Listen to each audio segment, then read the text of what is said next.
Bonjour à tous, je suis Kevin Gall, ministère prophétique reçu du Seigneur Jésus-Christ à travers un rouleau céleste déposé dans mes mains lors d'un songe vécu en 2009. Nous sommes le 20 juin 2026, il est 15h30, toujours dans le but d'exhorter et d'avertir la multitude en ce qui concerne les ruses et les œuvres du diable infiltrées et déguisées dans l'Église pour pervertir la vérité, la saine doctrine, et entraîner les ignorants et les mal affermis au Seigneur dans la séduction, dans le mensonge, dans la tromperie et dans la perdition éternelle avec lui, je voudrais continuer avec ce qui a été dit précédemment hier dans la vidéo intitulée « Jugement éternel des faux prédicateurs qui prêchent un salut définitif sans les bonnes œuvres ». Je vous invite donc à d'abord écouter cette vidéo avant d'écouter ici ce qui va suivre. En effet, ce ministère prophétique de type sentinelle met beaucoup l'accent sur le discernement du diable infiltré dans l'Église, de manière à crier sur les toits les dangers de ces pièges, dissimulés. Pour celles et ceux qui viennent écouter mes vidéos et qui manquent de connaissances sur les différents appels ministériels au sein de l'Église, il est premièrement important que vous compreniez que ce type de ministère est semblable à un ministère de l'intérieur, ou encore à un ministère de la défense, ou encore à un ministère de la justice. C'est-à-dire que Dieu donne aussi à l'Église des ministres qui font aussi office de policiers ou de juges pour discerner, avertir, sanctionner et condamner non seulement les œuvres du diable dans l'Église, mais aussi les faux ministères par lesquels passe le diable pour s'infiltrer, voler, égorger et détruire. La bonne nouvelle, c'est que Dieu ne laisse pas ses églises sans défense. Il agit tout comme agit le système immunitaire avec ses globules blancs lorsqu'un agent pathogène est détecté dans votre corps. Vous avez dans l'Église des ministres spécifiques envoyés par Dieu qui s'occupent particulièrement des bactéries, des virus, des champignons et des parasites spirituels dans le corps de Christ. C'est plutôt une bonne nouvelle quand on veut se porter en bonne santé spirituelle dans une Église ou dans plusieurs Églises. Ne rejetez pas ce type de ministère, car Dieu ne vous le pardonnera pas non plus. Et donc, à ce titre, il y a un esprit satanique qui fait des dégâts dans le corps de Christ, puisqu'il parvient à captiver des ignorants et des mal affermis dans le Seigneur pour les contaminer de l'intérieur, tel un virus, afin d'en faire sa possession. Les démons entrent dans les corps non immunisés ou mal immunisés par une foi vraie et par une foi ferme dans la justice et dans la vérité du Seigneur. Il ne s'agit pas de dire « j'aime Jésus » ou d'être baptisé d'eau simplement en croyant que ça y est, c'est la fin du parcours, pour être gardé et protégé des démons. Mais il faut avoir une véritable consécration à Dieu, avec une foi vivante dans la sainteté et dans la charité. Cet esprit satanique agit par ce faux enseignement et cette fausse doctrine qui consiste à volontairement faire confondre l'élection de la grâce, qui elle en effet ne dépend pas des œuvres, avec le salut définitif qui lui, par contre, dépend aussi des œuvres, des bonnes œuvres. Satan tord volontairement Éphésiens chapitre 2, où il est écrit, à partir du verset 4, « Mais Dieu, qui est riche en miséricorde, à cause du grand amour dont il nous a aimés, nous qui étions morts par nos offenses, nous a rendus à la vie avec Christ. C'est par grâce que vous êtes sauvés.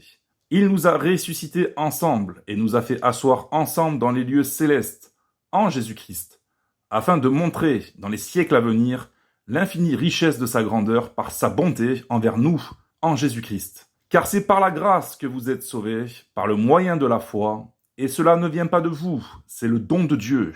Ce n'est point par les œuvres, afin que personne ne se glorifie. Car nous sommes son ouvrage, ayant été créés en Jésus-Christ, pour de bonnes œuvres, que Dieu a préparées d'avance, afin que nous les pratiquions.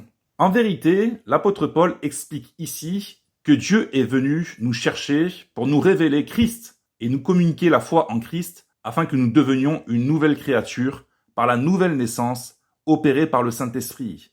Cela n'a pas dépendu des œuvres bonnes ou mauvaises que nous aurions pu faire dans le passé avant notre conversion à Christ. C'est Dieu qui nous a aimés le premier et qui nous a visités par son choix souverain et par sa grâce seule, afin de nous appeler, de nous établir et de nous envoyer dans le monde pour le servir. Sans son amour et sans sa grâce à la base, il nous aurait été impossible de rencontrer Jésus-Christ, de croire en lui, de l'aimer et de le suivre par notre confession de foi et par notre engagement à travers le baptême d'eau. C'est donc par grâce que nous sommes sauvés de l'ignorance qui nous habitait et de la condamnation éternelle au moment où il nous a appelés à rentrer dans son alliance. Et c'est aussi par notre propre volonté et notre propre libre arbitre que nous sommes entrés dans son alliance. Car nous avons fait le choix de choisir la vie plutôt que la mort, la bénédiction plutôt que la malédiction. Et ce choix a été fait sans que cela ne dépende du bien ou du mal que nous aurions fait avant qu'il nous visite la première fois. Mais cela ne concerne absolument pas le salut définitif. Ce passage nous parle particulièrement du salut initial, si je puis dire. Car ce salut initial ne dépend pas des œuvres, tandis que le salut définitif dépend, lui, des œuvres, bien évidemment. C'est ce que j'ai expliqué hier en confirmant un jugement éternel qui attend les faux prédicateurs, qui prêchent un salut définitif sans l'accomplissement des bonnes œuvres inspirées par le Saint-Esprit. C'est d'ailleurs pourquoi il est écrit « Car nous sommes son ouvrage, ayant été créés en Jésus-Christ pour de bonnes œuvres, que Dieu a préparées d'avance afin que nous les pratiquions. » Nous sommes donc sauvés qu'en promesse de l'obéissance de la foi en Christ, par l'observation de toutes les lois de Christ, c'est-à-dire ses commandements décrits dans les évangiles, qui ont été complétés par les épîtres des apôtres, ainsi que par l'accomplissement des bonnes œuvres que Dieu nous appelle à faire, des bonnes œuvres en général et des bonnes œuvres en particulier, selon l'appel ministériel spécifique qui est donné à chacun.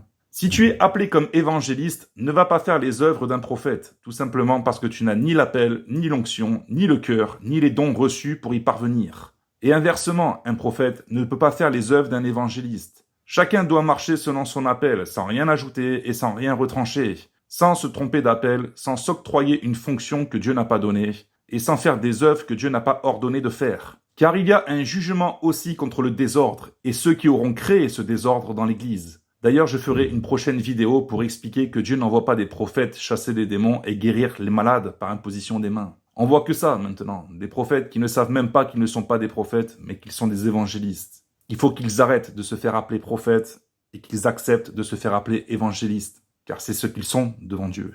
Satan pervertit la vérité. Il veut te faire croire que parce qu'il est écrit dans Éphésiens 2 que c'est par grâce que nous sommes sauvés, par le moyen de la foi, et que cela ne vient pas de nous, mais que c'est un don de Dieu. Donc pour lui, le salut définitif ne dépend pas des œuvres. Sauf qu'en lisant la suite, et même en lisant toute la Bible, bien évidemment que le salut définitif dépend aussi de ta propre justice devant Dieu, à savoir ta conduite, ton comportement, ton service et tes œuvres, jusqu'aux pensées de ton cœur.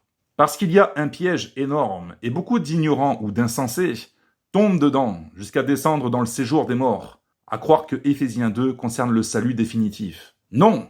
Il s'agit du salut initial au moment où Dieu t'a racheté, t'a lavé, t'a purifié et t'a sanctifié par Jésus-Christ, par son sang et par son esprit, lorsque tu es né de nouveau et que tu as reçu le pardon de tes péchés, avec le don de la foi qui t'a conduit à ta belle confession lors de ton baptême d'eau. Cet esprit satanique, séducteur, trompeur et mensonger est à l'origine de la formation de toutes les sectes qui confessent que la foi seule, sans les œuvres, conduit au salut définitif. Comme le mouvement calviniste, par exemple.